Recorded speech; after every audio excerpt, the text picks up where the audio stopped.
Suite et fin des rencontres de la 9e journée de championnat de division nationale.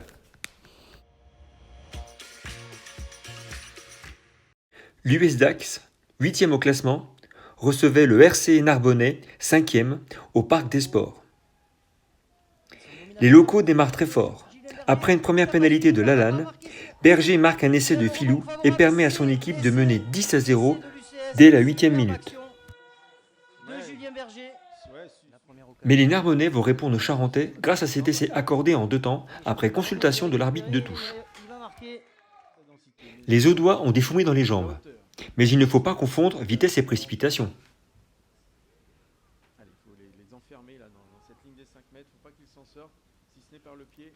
Ramoka est là pour leur rappeler ce proverbe. L'interception de Ramoka incroyable, qu'est-ce qu'il a fait? 17-5 pour les Angériens à la mi-temps. Au retour des vestiaires, les Charentais vont perdre la maîtrise du match et le contrôle de leur nerf. Ils écoperont de 3 cartons jaunes et 1 carton rouge. Impossible de rivaliser face à des Narbonnais déchaînés. Blanc ramène les Audois une première fois à 8 points. Puis, Christophe Kaiser en feu va marquer un doublé derrière des avants dominateurs. Troisième essai des joueurs de Narbonne, mais depuis le début de cette seconde mi-temps, mis à part les deux. Allez, les Narbonnais qui sont tout près de la ligne. Narbonne va remporter cette rencontre 23-26.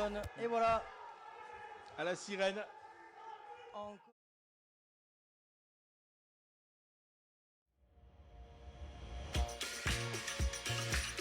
Suite aux rencontres de la veille, c'est en position de dernier du classement que Dijon se présente au stade Marcel Vercher, forteresse imprenable du leader du championnat Bourg-en-Bresse. On ne donne pas cher de la peau des Bourguignons, mais pourtant ils n'encaisseront que 2 pénalités de Méquez. Notamment par le pied de Greg Méquez. Maintenant, ce serait bien de mettre... Suite à une pénale touche et à un gros temps fort burgien dans les 5 mètres dijonnais, Dupuis va franchir la ligne d'en but. Les Burgiens rentreront au vestiaire avec un score de 13-0 en leur faveur.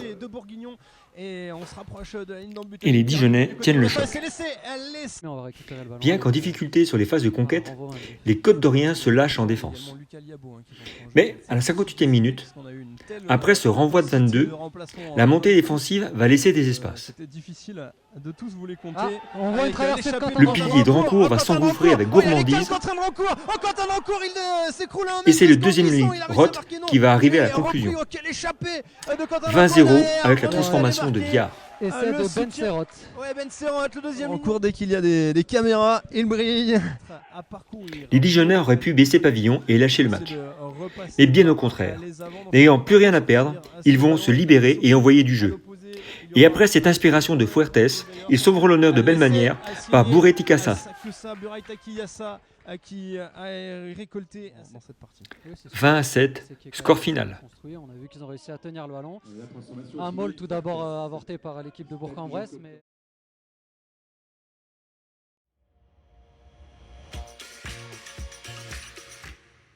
Le stade niçois, 2e au classement, accueille Tarbes, 12e au stade des Arboras. Comme ce n'est pas tous les jours que Christian Califano commente un de vos matchs, les Niçois ont décidé de lui faire plaisir. Slovic qui joue bien, bien joué. Allez, c'est bien fait, continue dans l'axe, allez, il fait du soutien. Attention de ne pas sauter dans les zones de ruck. On le voit, le monsieur l'arbitre qui a levé la main. Premier essai de Mapo dès la 6e minute. Qui profite de cette erreur. Les buteurs de chaque équipe vont rajouter chacun 3 points. Tarbes résiste bien jusqu'à la 35e minute. Ouais, c'est bien fait, on enchaîne. On allait chercher le 3e joueur. Mais les Pyrénéens vont finir par céder 2 fois de suite. Tout d'abord, par à nouveau le centre Mapoy. Essai de Lionel Mapoy qui s'est défait, doublé. Ouais, joli doublé. Belle introduction du capitaine. C'est stable. L'arbitre demande de la jouer. D'accord, il sort ce ballon bien fait. Allez, Fritz qui est venu chercher lui aussi le centre du terrain. Oui, qui a bien avancé. Allez, par-dessus, c'est bien Puis fait. sur une magnifique passe au pied de Omachea pour son ailier Slovic. 24-3 à la mi-temps et déjà le bonus offensif pour Nice. La deuxième mi-temps sera équilibrée. Et les Tarbais vont se faire un point d'honneur à priver Nice du bonus offensif grâce à Othman. Premier essai Tarbé. Ça y est, c'est arrivé. On l'a vu avec. Allez, plus que quelques Mais les secondes Niçois avant la fin de ne ce veulent match. pas laisser le moindre point en route.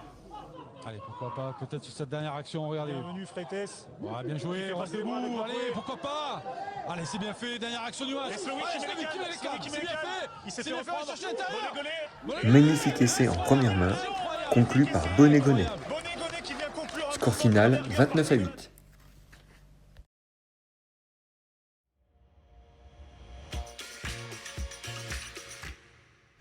Et en conclusion de cette 9e journée, c'est la meilleure attaque du championnat, Suresnes, qui accueille la plus mauvaise défense, Aubenas, au stade Jean Moulin. Suresnes ne va pas faillir à sa réputation et va marquer 2 essais identiques suite à des pénaltouches à 5 mètres de la ligne albénacienne. Le ballon pour Anthony Bajard, ballon toujours disponible, les avants le relèvent, c'est Ousmane Ndiaye une deuxième fois qui va derrière la ligne. Le premier sera l'œuvre de Ndiaye. Anthony Bajard qui suivi par son pilier gauche. Évidemment à 10 mètres.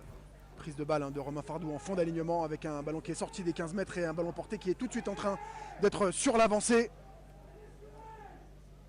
Porteur de balle, les pousseurs, les soutiens, les consolidateurs de ce ballon porté avec les 3/4 sont en train d'aller peut-être, oui, et le second, l'œuvre de Bajard. Anthony Bajard. Mathieu Ford complète le score au pied et les Alto-Séquanais mènent déjà 20-0.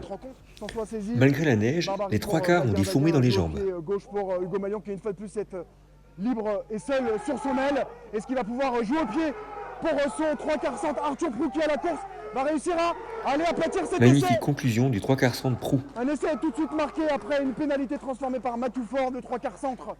Oui, sur ce coup-là, pour le 3e Ignel. Avant la mi-temps, les Ardéchois vont sauver l'honneur par le pilier Guarézé. Pour l'instant se rendre coup pour coup. Sur cette séquence, étalonneur, Pétain qui amène de la vitesse est en train de tourner du côté de Benat. Le score est de 27-7 à la pause. C'est le pilier de Benat qui va finalement aller marquer cet essai. Guarézé. Au retour des vestiaires, nouvelle pénalité à 5 mètres de la ligne albénacienne. Et comme souvent avec Suresnes, ça fait essai. Corentin Daguin vient aider le paquet d'avant. Et c'est un essai. Un doublé pour le capitaine Bajard. Anthony Bajard. Premier porteur de balle. Et après un gros travail des avants, ce sont les 3/4 qui vont conclure cet après-midi. Enzo Barbari. Transformation pour Corentin Daguin. Corentin Daguin pour Clément Hamon. Clément Hamon qui garde le ballon, fin de passe. Et qui arrive à sortir le ballon pour Arthur Prou. Arthur Prou qui arrive à trouver Titouan casé de pas pour Hugo Malion. Qui va réussir à remettre intérieur pour Corentin Daguin. 5e essai inscrit par Daguin. Continuent leurs efforts de soutien. Victoire de Suresnes avec le bonus offensif, 41-7.